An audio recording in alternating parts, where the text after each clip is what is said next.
Баршаңызға сәлем, менің есімім Айгерім, менің арнама қош келдіңіздер. Бүгін сіздерге осындай жұмсақ шығатын әрі оңай пиццаның жасалу жолын көрсететін боламын.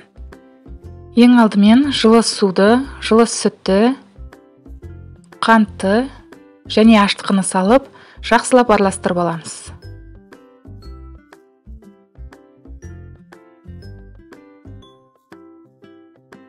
Кейіннен 2-3 қасық ұн салып, бұны да жақсылап араластырып, бетін 5-10 минутқа жауып қоямыз.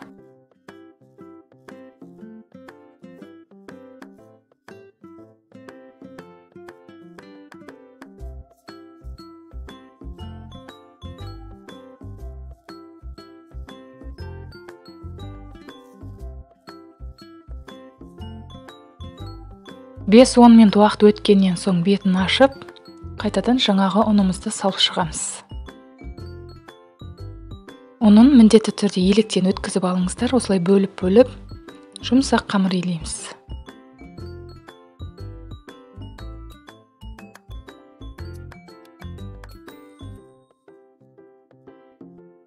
Қамырды илеген кезде жұмсақ әрі қолға жабысатындай қылып илейміз. Қолға жабысатын болғандықтан кішкене май құйып жіберіп, осылай илеп бетін жауып қоямыз. 1 сағатқа бетін жауып, орап қоямыз. 1 сағат уақыт өткеннен соң 2 бөлікке бөліп, дәл осылай қолмен жайып шығамыз.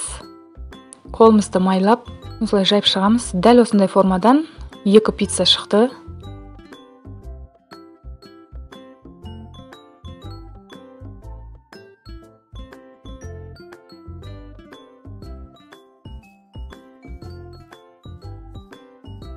Енді бетіне майонез бен кетчупты жағып шығамыз.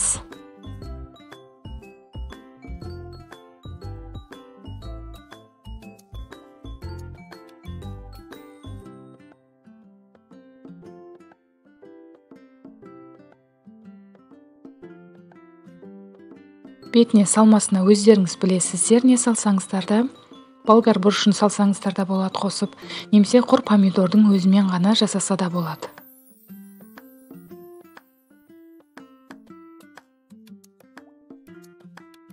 Енді қызып тұрған пеште пісіріп аламыз.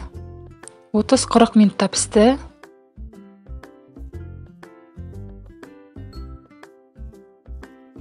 Пиццамыз піскеннен кейін бетіне күштен өткізілген сырды салып, қайтадан духовкаға 5-3 минутқа салып аламыз.